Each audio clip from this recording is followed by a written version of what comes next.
Welcome again. My name is Lisa Bosner, and I'm really pleased to be here today. I hate doing this, but this is such an amazing group of talent. Last night I was telling some friends that I'm an actor, and when I saw these films, it was thrilling to me, and it was also a bit disheartening to see how much talent is out there. I mean, I knew that it was a competitive field. I've been in it for a long time, but it's crazy talent up here. So thank you so much for all of your work. It was just...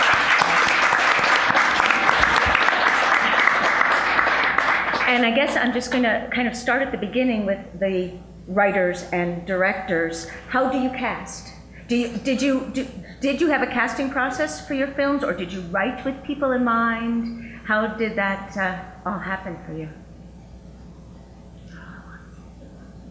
And if you don't want to talk about it, that's fine too. I can start. Okay, thanks. So yeah, I directed the film Bob and the Trees. It played this morning, and it's a cast made of mostly non-professional actors. And it was really important that it was done this way. The film was written for Bob, who is at the other end of the table. He's someone that I've known for many years now, and he's the subject of the film. And the film is inspired on real events that happened in his life.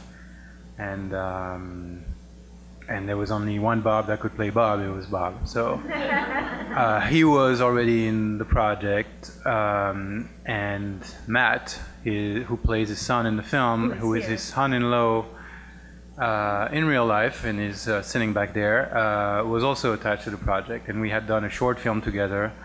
And from then I casted characters. Local characters, local people that I knew that fit the characters we had on the pages, and it was basically me thinking of the people I knew, thinking of who could do this character, and then trying them out, asking if they would be interested in doing it, and then trying them out on camera, or just do like a little scene with Bob and film it with my phone and see how they would react, because that's already awkward enough that if you can handle that, then you're pretty much good to go with even like a small crew that we had. Yeah. So that was the casting process was like this. There was a role that I couldn't find a character for. That was the role of Bob's wife in the film, Polly, and we did casting for that in New York, and we found this really amazing actress from Philadelphia that was able to, since the film was not scripted, it was she was really comfortable with doing some improvisation with the other. A lot of improvisation. Actors, yeah. Yeah, because you didn't have any. There was no script, basically. Right? Yeah, I mean, it was all... Yeah, we worked from a treatment, so we had a 25 pages treatment, which was pretty detailed account of what happens in the film, scene by scene, but there were no dialogues. I really wanted, it was very important that every character use their own words. I'm French. If I had written dialogues for them, it would have sounded terrible. So yeah, it was. I wanted to sound as genuine as possible, and then this is a film about loggers and farmers, and it has to sound realistic. I don't want to be feel like a fraud in my hometown and pretend like portraying these people in a certain way. Yeah, good. Thank you. And Jane, and you had a doubly, you gold with this one here, but yeah. You had a lot of kids. So she is my daughter, so I'm kidding. I'm going to not believe one thing that comes out of your mouth this afternoon. Probably a good idea in general. The story is based on my childhood, and it's all true. And so I wrote it with my family in mind when I wrote it. And when it came time to cast it, I, on Facebook, noticed that I was friends with somebody. And if somebody makes a funny comment on Facebook, I'll friend them. If they don't friend me back, that's okay. But if they made a funny comment and I see it, I'll be like, I want to be friends, but that was funny. And so I was friends with this person, and I noticed in the background of one of her pictures, there was a guy who looked like Dave Koechner. And I was like, you're that guy in the back of your picture looks like Dave Koechner. And she's like, yeah. And I was like, no, it really does. And she's like, yeah, it really does. And I was like, no, it really looks like Dave Koechner. And she's like, no, my husband is Dave Koechner. And I was like, oh, funny thing. I wrote a script, and he's the only one I could imagine portraying my father in such a beautiful way and accurately. My father, who passed away in 2010, was so sweet and loving towards me and gave me such support in my life.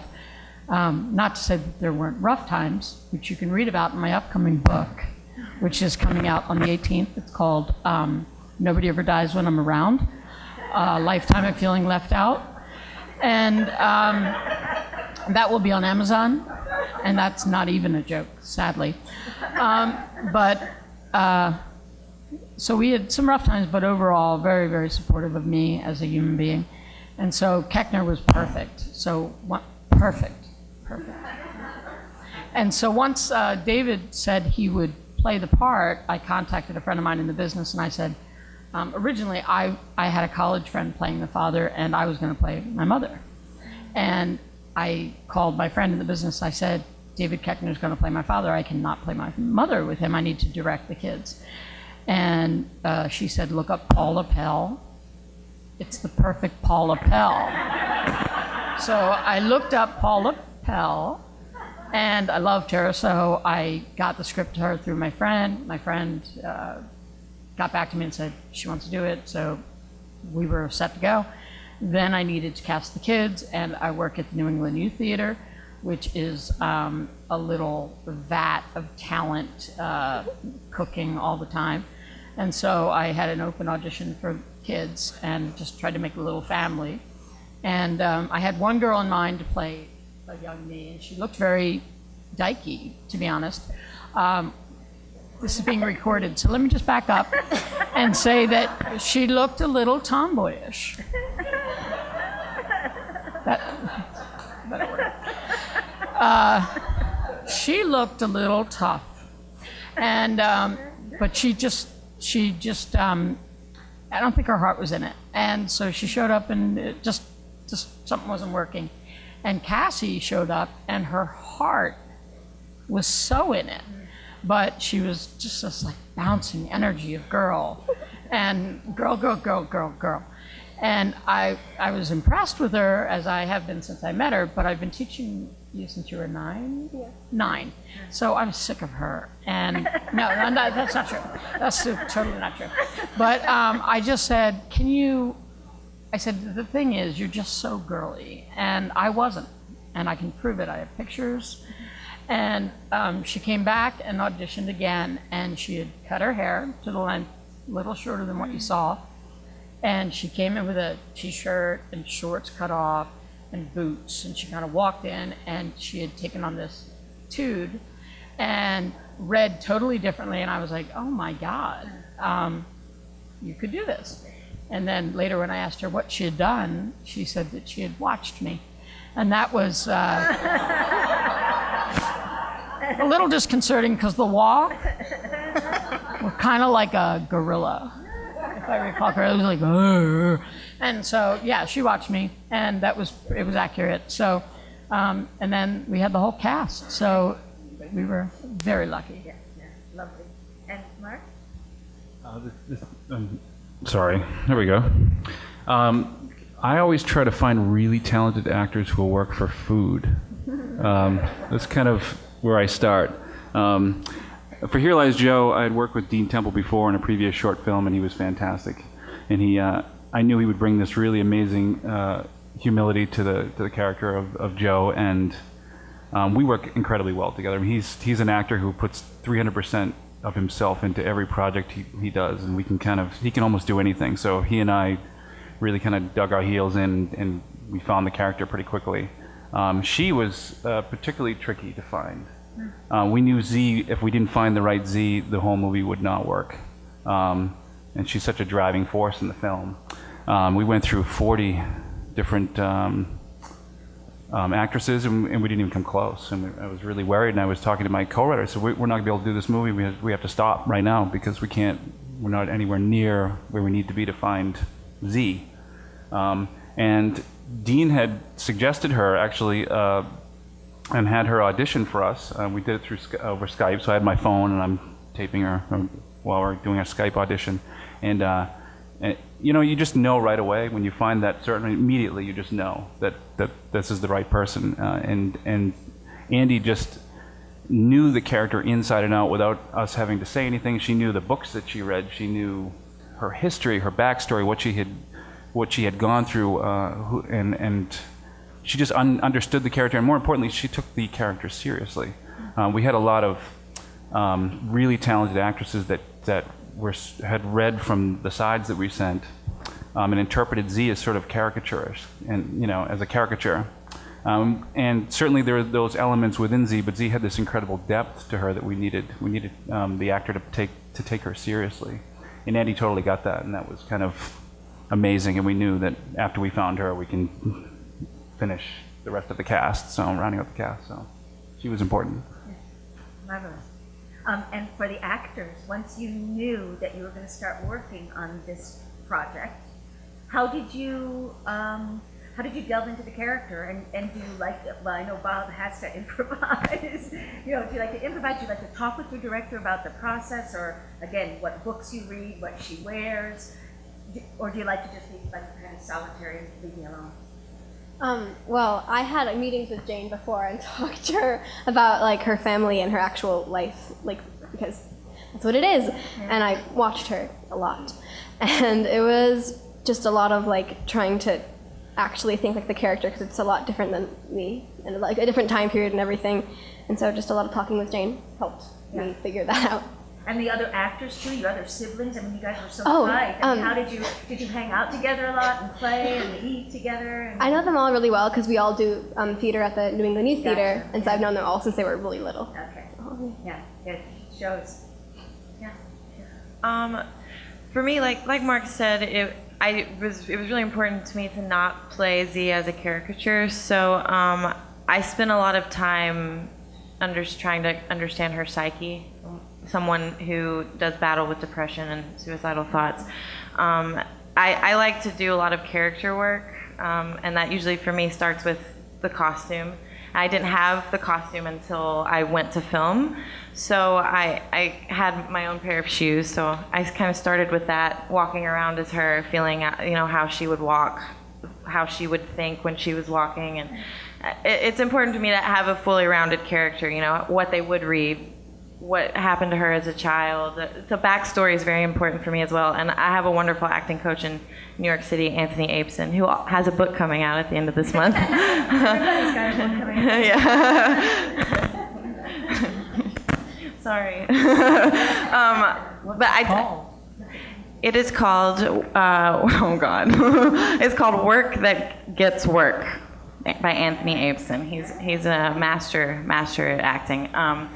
But I worked with him some as well, and he's crucial in everything that I do. So.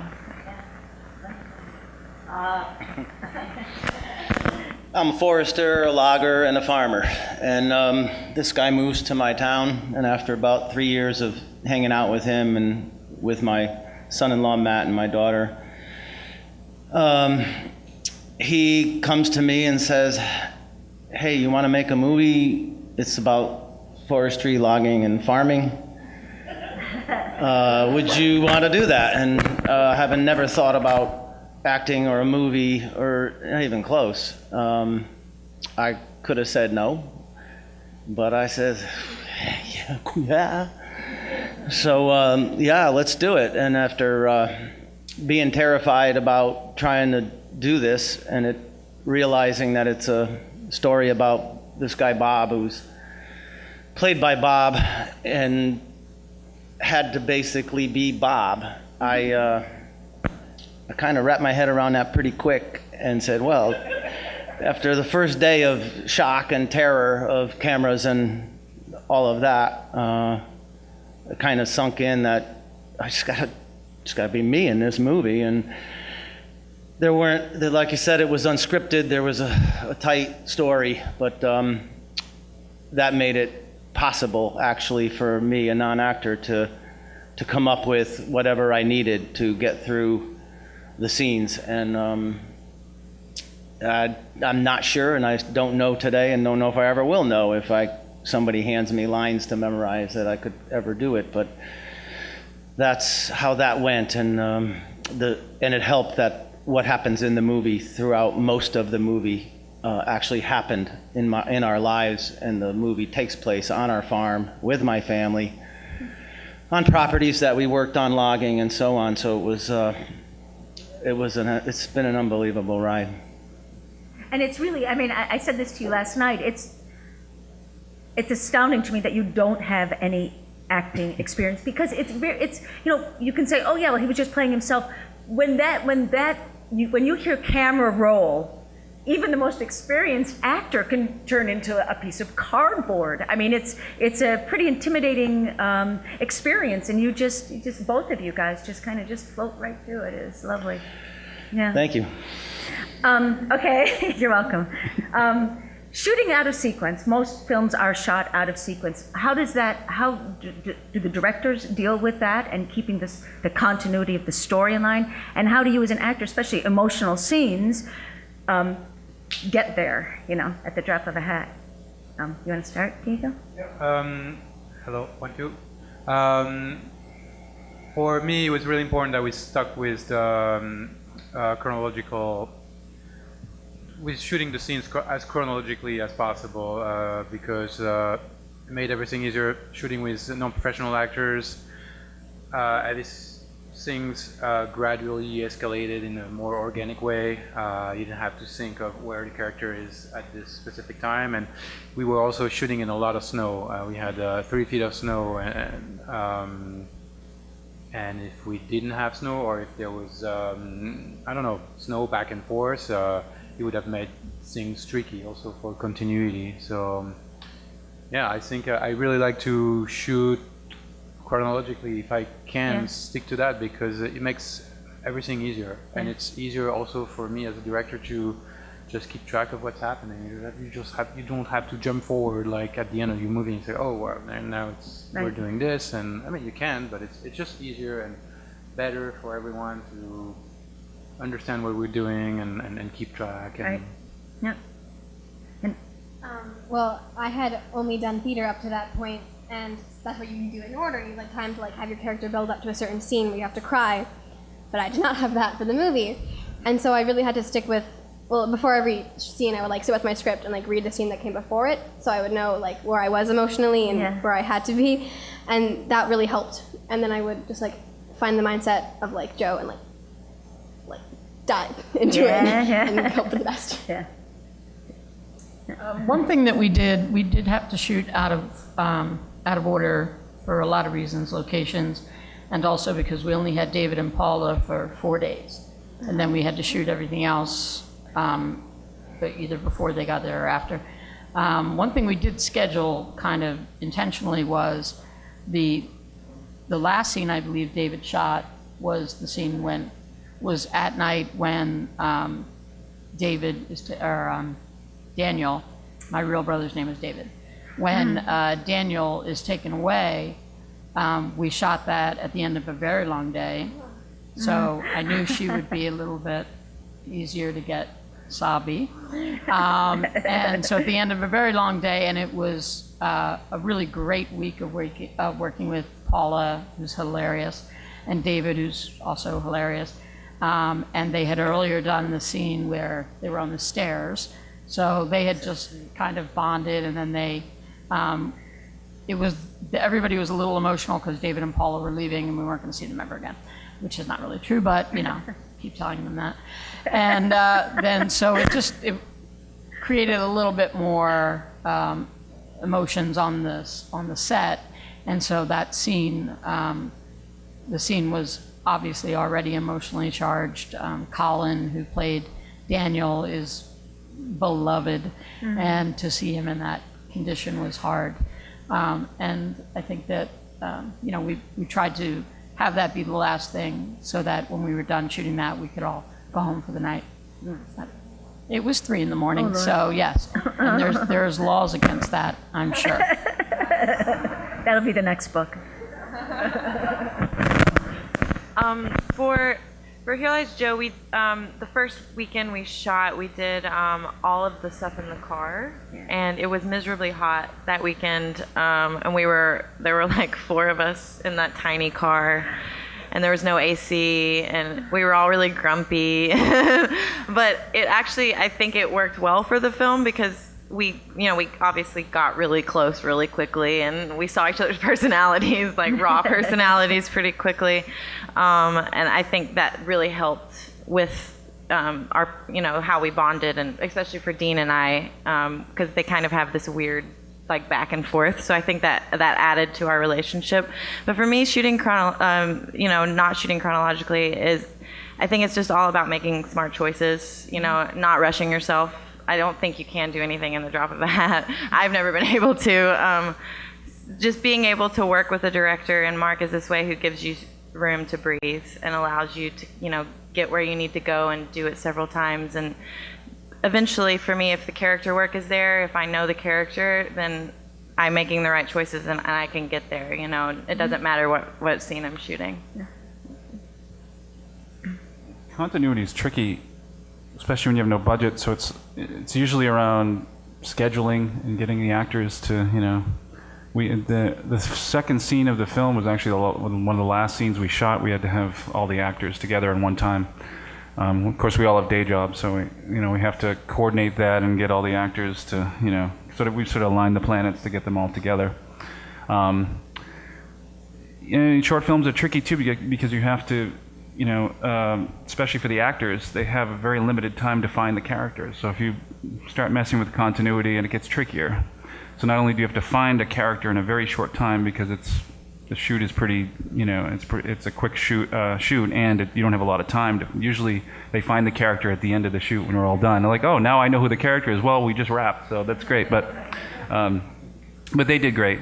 The only scene in Here Lies Joe that I was really concerned about, I didn't want to shoot right away, was a scene towards the end in the bathtub with Andy, where she really had to reach in and pull this amazing emotional kind of, she had to have this amazing emotional moment. Didn't want to shoot that first, and we didn't. We shot that towards the end, I think, which was good. But in terms of everything else, I think, it's just the way it goes with, low budget, independent filmmaking. You just do what you can do when you can do it. So, yeah. Loggers and farmers always have microphones and cameras on them, so it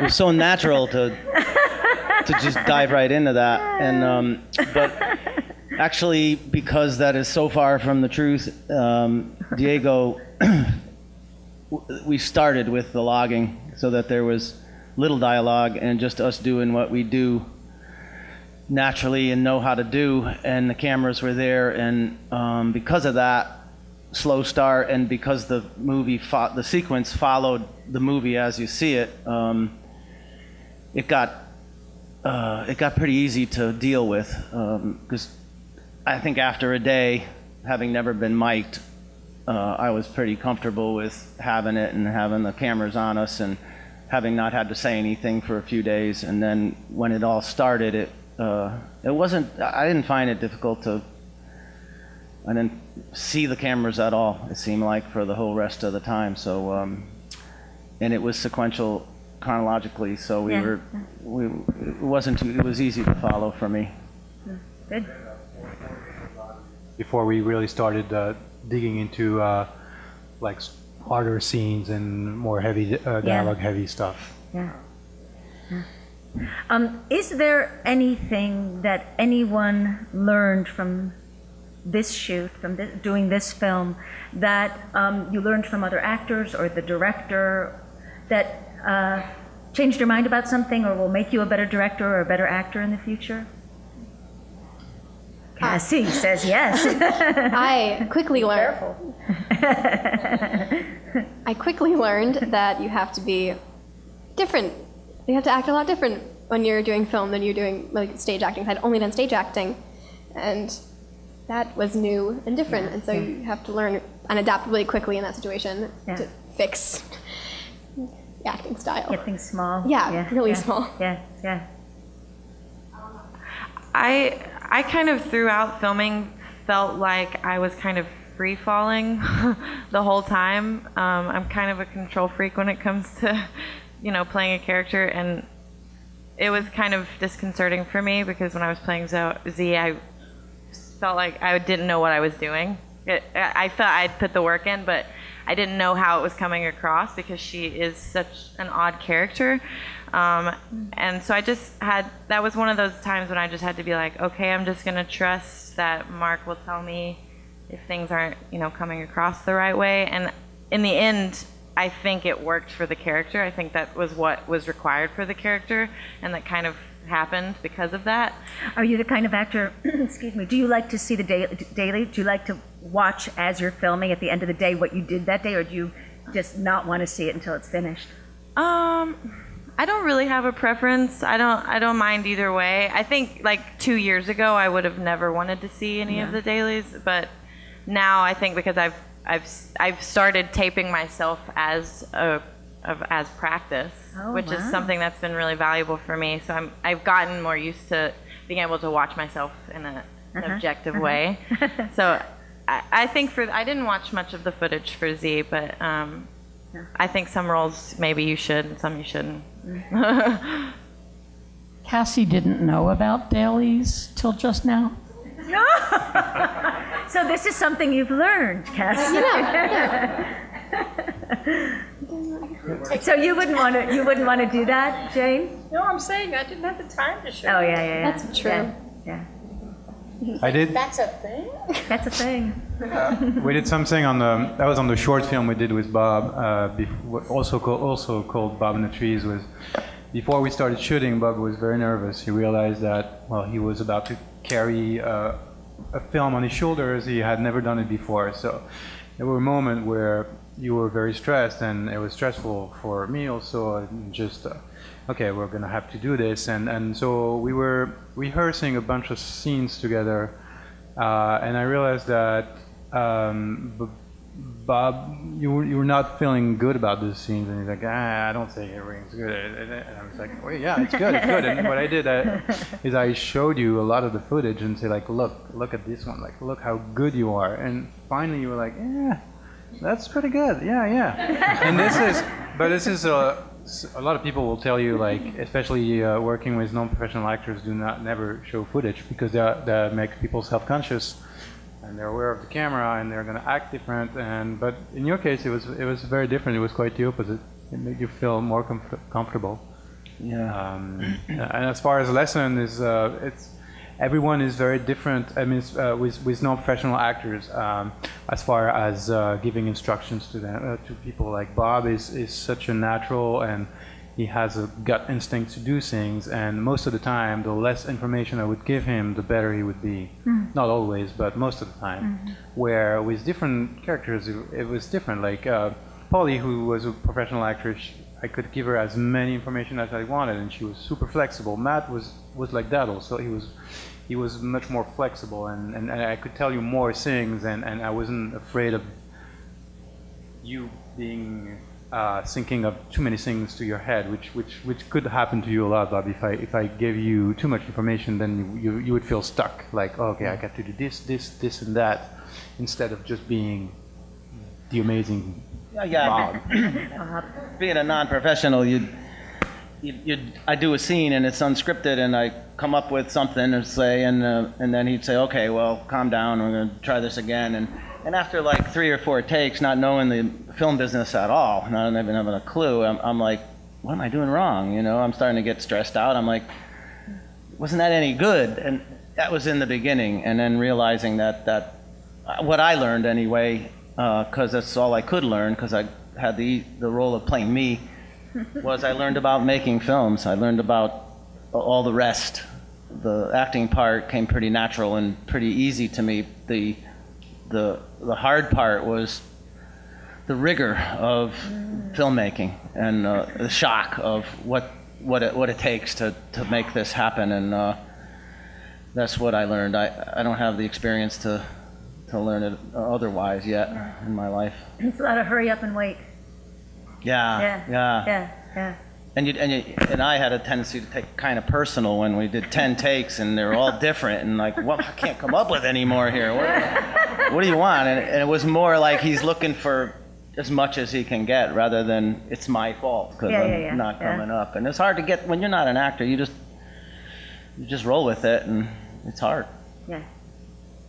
And before I open this up to questions, there's another brilliant local artist, Buzz McLaughlin, who's in the room, and he teaches a wonderful class, and he always likes to ask you if there's anything you want to ask of the audience, something that you wanted the film to say, or a moment in the film, if you want to know if it got across or not, if there's anything. If not, that's okay too. But if there's anything you want to ask, if the story was told the way you know. Did anybody pick up a subtle gay vibe? It was oh so subtle, Jane. Just. I got the impression that both parents were looking on. I don't know how much later in life you came out. 19.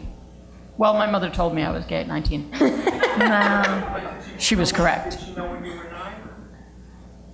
The way I directed Paula, and the way I always felt about my mother, who passed in 2002, which is kind of how all this started. I realized I didn't know anything about my mother before we were born, the 7 of us. And I have 2 sons, and I didn't want them to think I just didn't exist until they were born. So I started writing about my childhood, and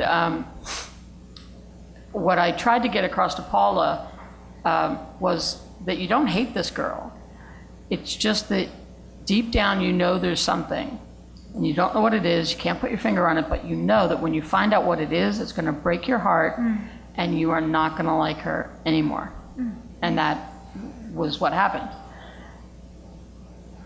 Yeah. I'm sorry, did I answer your question? Yeah. Okay, because I could talk more about it. Okay. Fun times. And do you feel comfortable talking about your 2 brothers and what you Sure. never said what the deal was, but I was curious throughout. Right, and in my soon-to-be released book, I talk about the fact that we weren't allowed to talk about it in the house. And my parents were very, I think they were in denial to a good extent, but they had Duchenne muscular dystrophy, which is carried by the female, and it will affect males, and there's a 50% chance of any male offspring that they would have it if you're a carrier. So before I had my son, our eldest son, my partner carried our second son, so there's no risk of dystrophy there. But for me, I had to get extensive genetic testing to make sure I wasn't a carrier. The sad part was I had to call my sister and tell her she was. Oh, God. And she wanted to have many, many children, but she has a daughter who's great and healthy and just came out a week ago and devastated my sister. So Oh, no. I've been spending a lot of time on the phone. Does anybody else on the panel want to ask any questions of the audience if something came through or didn't come through, or? I'm not sure if this is a question. But this is something my co-writer and I had worked on. We were working on Here Lies Joe, and we were writing it. And then we really wanted to get across that suicidal people, they don't necessarily want to die. And I think that most of them don't, and I think they're looking for a reason not to do it. And I think there's a lot of ignorance around depression still, and what it is, what it really is, and how it works. And that's something we really wanted to put in the film. These people, they don't want to die. Yeah. It's sort of their last resort, and we were really hoping to infuse that in the film, and really, hopefully that came across where it was, It did. Respectful. Oh, good. And there's that one moment too when he asks her, do any of these meetings really, do they help? Hoping the answer is going to be yes, and of course the answer is no. Yeah. But she helped. It was just such a beautiful ending. It was just such a hopeful, lovely. And I love that what ultimately saved his life was that she was driving him around town and he ran out of gas. So you saved his life in a couple of ways, Yeah, really lovely. I hadn't thought of that. About that, do they want to do it or not, was until she's lighting candles in the bathroom, I was unsure whether she was just playing around. I mean, she's just going to me, is she play acting, is she trying out her poetry, is she playing this role? And then the way she's like the candles, you realize, no, she's possibly setting this up. Yeah. I'm thicker than that. I needed the razor, then I was there. Yeah, Z to me was, she puts up a hard exterior like so many of us do. And like Mark said, I saw her as being someone who, she almost is angry that she feels so hopeful in a lot of ways. That's kind of like an interpretation that I took with her. Is she is very hopeful and she's full of life and she sees a lot of beauty in things, but she had this disease that basically plagues her, and I think I felt like she felt resentful about a lot of those things and why there was like a war going on inside of her head. So I'm glad that it surprised people that she actually was. Yeah. And Jane, you had a couple of the kids playing hooky today, yeah? Are they in the house? They're here. Are they here? There's a few people. There's the production designers, was Sandy Klein. She's here. And the girl who played Beth Ann, Alana Ward, is here. And probably the best street hockey watcher in the world, Sally Fletcher, is here. And she worked on costumes as well. Yeah, wonderful. Anybody like to ask any questions of anyone up here? Yeah. I'm always curious about budgets. I heard there was one of them didn't have so much of a budget, but one of them definitely looked like a big budget. Budgets and films. Yeah, yeah. No. What's the question? What was our budget? We did an Indiegogo. Kickstarter didn't work out for us. We did an Indiegogo that raised, I think, $50,000. Wow. And that's, it cost a lot more. And my retirement fund can reflect that need. And I do. There's a new chapter going in that book called 13, Chapter 13, for the bankruptcy that I'll be filing very shortly. The one thing I have learned about filmmaking is that it's very expensive, and what is cheap is writing. Like I wrote the script, I've written quite a bit since for different projects, and I've written my book. All that is free. You sit down and you write. And the minute you want it to be up on film or in any other medium, then it starts costing money. The songs, one thing that we're dealing with right now is that we're wrapping up our festival run now with this viewing, and I think there's 2 more screenings happening, one in Maine and one in Newport Beach, California. And we're wrapping it up, and our goal is to then put it online so that everybody can see it. But in order to do that, you've got to pay for the music that you used in the film, which we paid for a year, which we are running out of any minute. And since we premiered a year ago at Tribeca, just this week, a year ago. And that's why I'm actually wearing the same outfit that Facebook told me I was wearing this a year ago today. So I put it on so I could take the same picture, because I was in a picture with her in New York City.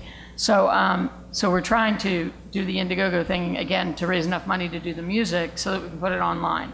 So that's one thing I have learned, is that the costs are phenomenal, and then you go to promote the film and they want you there. Well, they're not paying your way to go to California, so you've got to hang on the end of the plane, and then they get mad because that's against the rules.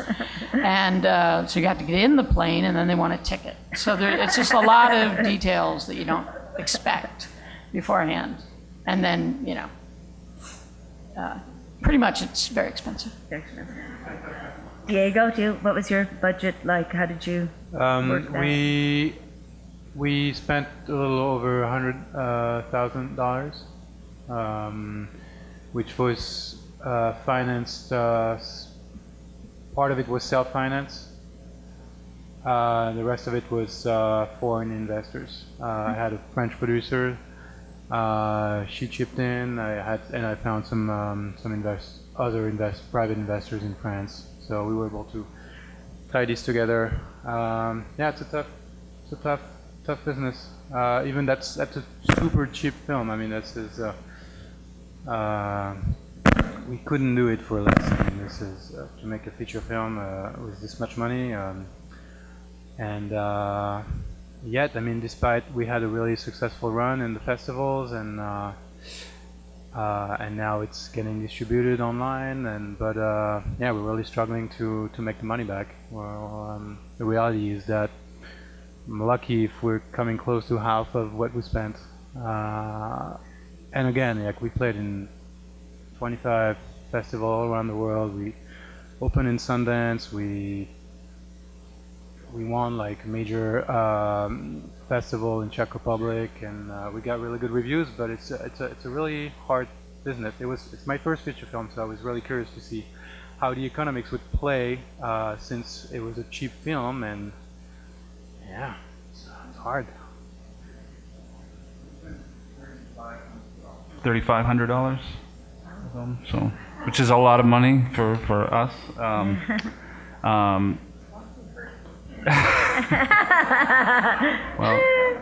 part of that reason is we have a lot of we get a lot of really technical people that volunteered to help, and Sean McHenry is here, who's our sound recordist. So he worked for food. Yeah, actually, the car was probably the most expensive part of the budget. I found that on Craigslist. We're looking for a beat-up car, and like, we got to find a car that's Joe personified. And I found it, and it was I think it was in some tow yard in Boston. We're like, oh, we're gonna, they wanted $250 for it. So we went down and we bought it, and we looked at it. I'm like, this is much worse than the pictures. And the bumper was falling off. And we're like, this is not. I mean, I think the side view mirror was hanging. I'm like, we can't drive it like that back to New Hampshire. So we taped it back on, and my co-writer was with me, and she volunteered to drive it back. Uninspected, unregistered. This car is just falling apart. No air conditioning. So I'm like, just drive really close behind me. And so we drove it to New Hampshire, and we luckily made it. But we were kind of biting our nails every time we had to shoot driving that car, because like any minute that car will get impounded and we're done. We have no money left to get it out of impound. Yeah, I mean,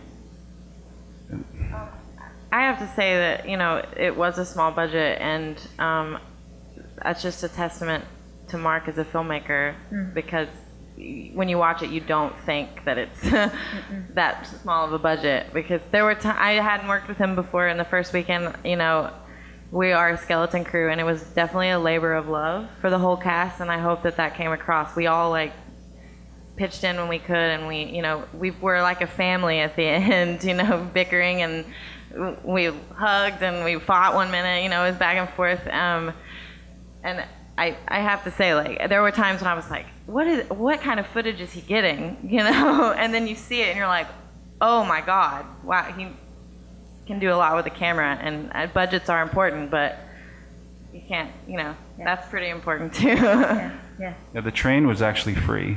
There's a story behind that. We were supposed to shoot with a police officer. I knew a friend who was a police officer. A completely different scene in the script.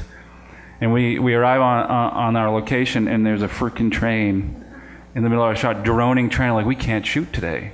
Like, our scene is ruined. We got to call the police officer. We got to, we're done. And we just sat there. I'm like, well, why don't we use the train? Why don't we just shoot it? I'm like, that's not right. And then the more I started thinking about it, we started shooting it.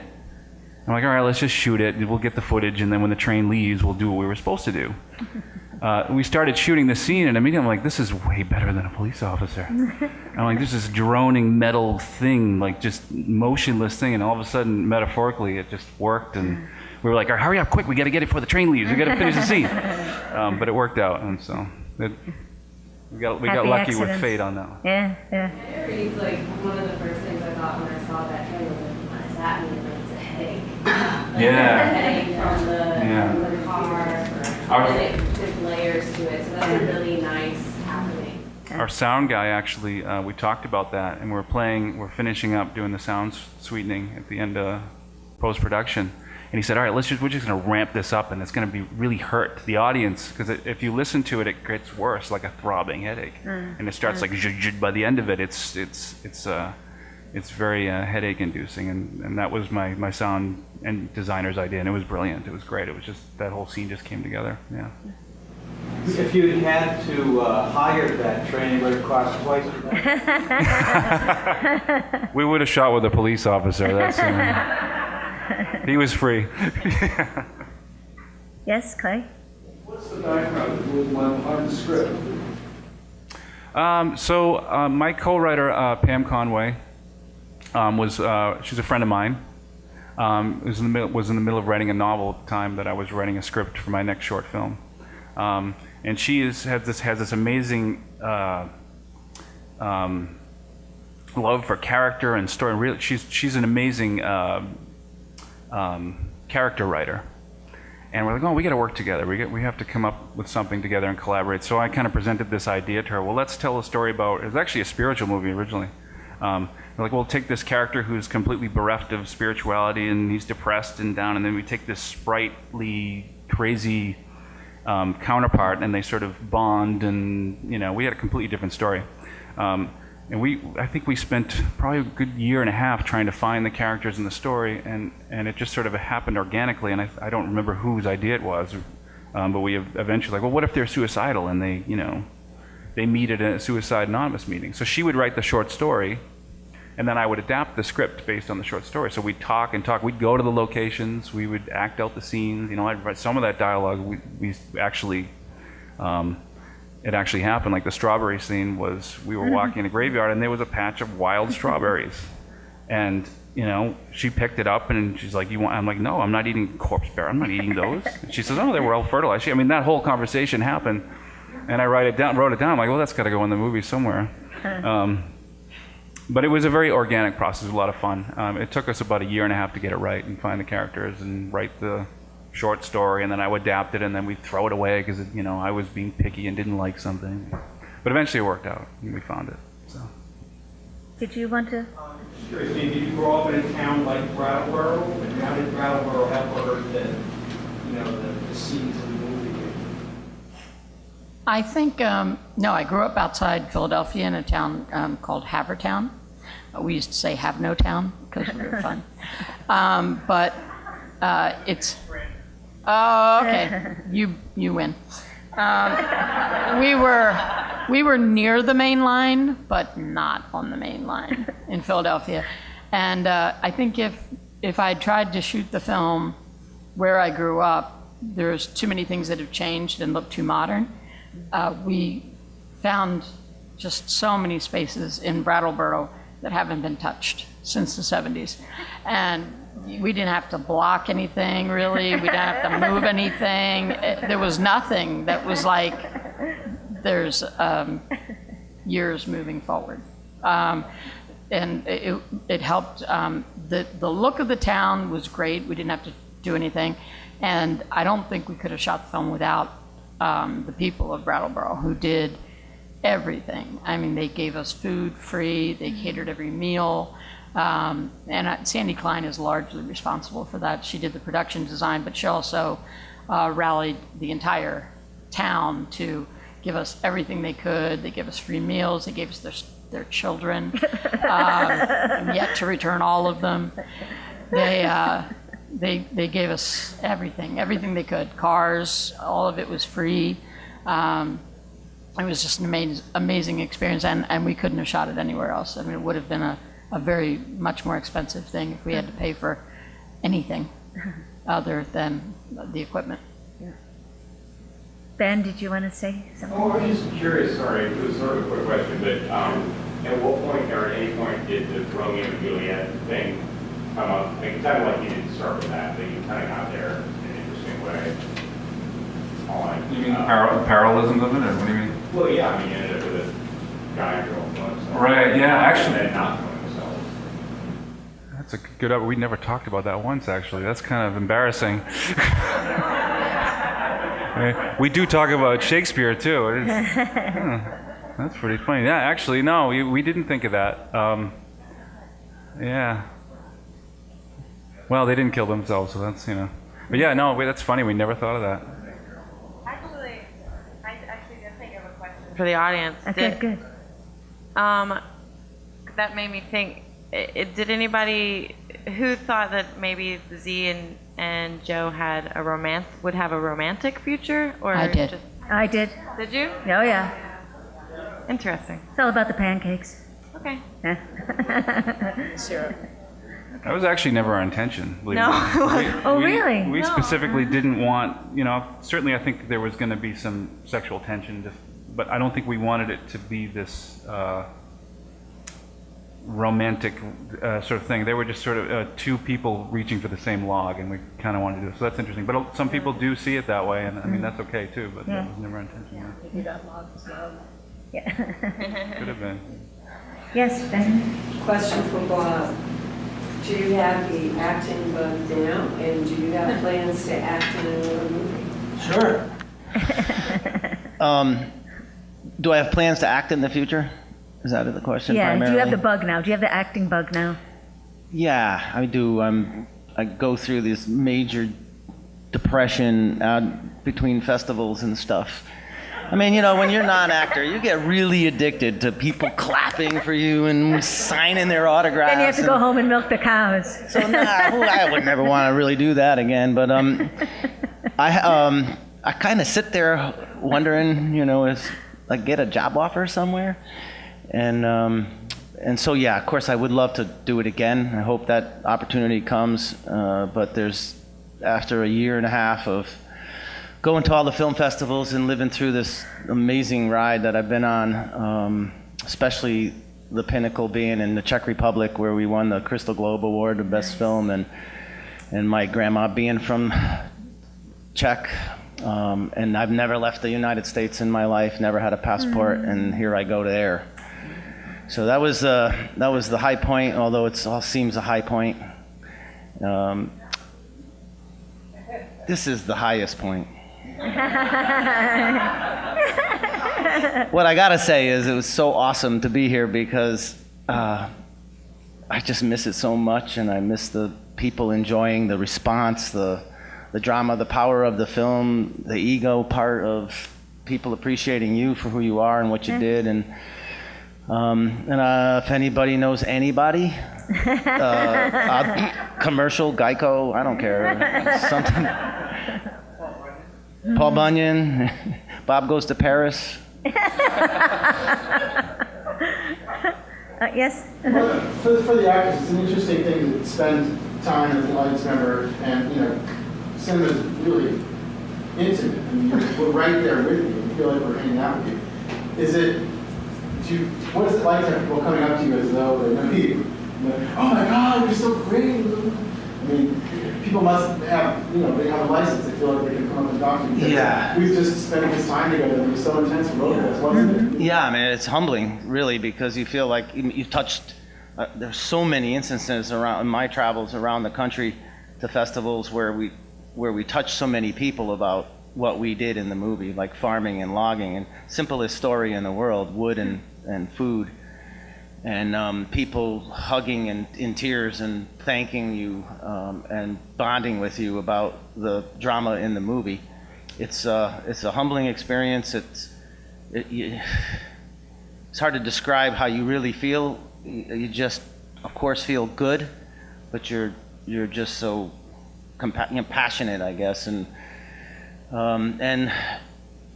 it means you did something pretty good, I guess, when you make people feel that good, and they make you feel better. Yeah, I agree with that. I mean, I haven't had a lot of that experience yet because I haven't done a ton of films, but I mean, I love telling stories, and the whole point of telling stories is to connect with people, for me anyway, and if someone comes to me and tells me they connected with something that I did as an artist, that's the ultimate. So I would always love that. I think because the film was based on my life, people they'll say, "Oh, nice job," and and then they'll say, where did you get the idea? And I'll say, oh, it's my childhood. And then they're like, oh, and then they want to talk to me because they think I'm her. And it's interesting because, I mean, everybody who's gay has a coming out story or a childhood. And what I tried to do in the film was show that I was a member of this family, and I was part of this family that took care of these siblings who we all adored, well before I realized that I was something that would totally alienate my parents for a while and some of my siblings. But also I wanted to show that my brothers were really in charge of us. We were not in charge of them. And they were not pitied in any way. They were the bullies, and we took whatever they dished out because we adored them. And so when people know it's a real story and it's my story, then they'll start telling me the things that happened in their lives that were similar, or a loss that they experienced early in life. And a lot of people want to know mostly what happens next, which is great because we're always trying to talk. We've talked to Amazon and a couple other places about making it a series and continuing to tell what happened next. Oh, that's great. Because a lot happened next. Yeah. And actually the evening that is portrayed in the film is actually the last night I saw my brother David. But for the film's purpose, we didn't want to leave it on that note. We wanted there to be some hope that there was more, even though life didn't give us that. Lovely. We've got I guess we're getting time. Thank you all for coming. Oh, yes, Cassie? Wait, Cassie needs to say something first. And we want to hear. It's nice to have people talk to you after the film, because it's such a weird experience to like film something and then 2 years later have people be like, that was great. And I was like, thank you, I didn't really do that. It was a year ago. But it's incredible to have someone come up to you who's like cried because of something you did. And it's so humbling, because I never thought I would be able to do that, and I did, and that's crazy. You did, Made you me really cry every did. Yes. Okay, Diego, do you have anything you want to add? Or? No. Okay. Thank you all for coming, and congratulations, all of you guys.